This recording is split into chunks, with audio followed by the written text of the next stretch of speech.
Ankle जब twist होता है सो डेफिनेटली एटीएफएल जो लिगामेंट होता है वो स्ट्रेन में जाता है। अब एंटीरियर टेलोफिब्रल लिगामेंट लेटरल तरफ होता है। अगर हम उसकी एमआरआई कराते हैं which is very important to make you understand, तो मैंने आपको एमआरआई क्लासिफिकेशन खोला है इन सिंपल डायग्राम्स। सो ये आपको दिख रहा है नॉर्मल एटीएफएल। ये एटीएफएल पेन की तरह दिखता है मुझे, बॉल पेन की तरह। एटीएफएल पेन की तरह दिखता है मुझे अगर नॉर्मल होता है तो। अगर ये नॉर्मल मेरा ढंग से हील ना हो so it will become scarred या स्ट्रेंड एमआरआई के अंदर, तो वो दिखता है स्केच पेन की तरह मोटा। सो डेफिनेटली यहाँ पे कंप्लीट टीयर तो नहीं है बेटा, दैट आई कैन फील, ठीक है। बट अगर ये स्ट्रेन या स्कार्ड हो जाएगा ना, that will give you a recurrent ankle twisting, बार बार में एंकल ट्विस्ट होगा, which will be bad for your game, जो भी आप गेम करते हैं। और साथ साथ में हमारे एंकल के अंदर कार्टिलेज डैमेज के भी चांसेस होते हैं, क्योंकि वो टेलस घिसेगा because of the micro instability. So मुझे इस पोजीशन से इस पोजीशन में नहीं आना। इन दोनों में कोलेजन में क्या फ़र्क है कि इसके अंदर लीनियर कोलेजन है ऐसा। अब एक बार जब स्ट्रेन हुआ so ideal treatment will be an ankle binder या soft cast.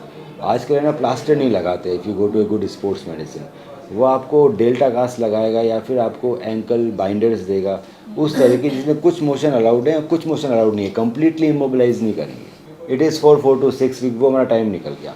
But then the active rehabilitation will start. So you have to again start your good rehabilitation of ankle stabilisers.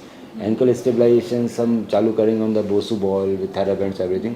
सो जो collagen orientation है वो मेरा Chris cross नहीं होगा, this criss cross orientation is thickened. नहीं, rest करने से आप इस स्टेज में पहुंच जाओगे, this is the recurrent ankle twisting. So इसका आइडियल ट्रीटमेंट रहता है that rest is for 0 day, 1 or 2 days, then you start with your active mobilization with the ankle। उसके बाद हमें एक्टिव मोबिलाइजेशन करना होता है विद एंकल बाइंडर और something which is half mobile, थोड़ा मोबाइल हो और थोड़ा स्टिफ हो। अब वो हमारी जब स्टेज चलेगी तो उसकी ज़रूरत नहीं है। अब हमें एक्टिव रिहैब करना है ताकि मेरा जो ओरिएंटेशन है कॉलेज में क्रिस क्रॉस की जगह लीनियर हो। That is the only thing we need to do. इसको कुछ स्टडीज़ बोलती है कि इसमें पीआरबी डालने से ये चीज़ बेटर हो जाती है, but I am not. So कुछ एथलीट्स जलवाते हैं, कुछ नहीं जलवाते हैं। So better we start the rehabilitation and hopefully आप ठीक हो जाओगे। अब हाँ, तो we will do the rehab ना, we have a good rehab centre. So हम आपको एग्रेसिव करेंगे ना। We train lot of athletes, so we start with 1 or 2 a week rehab.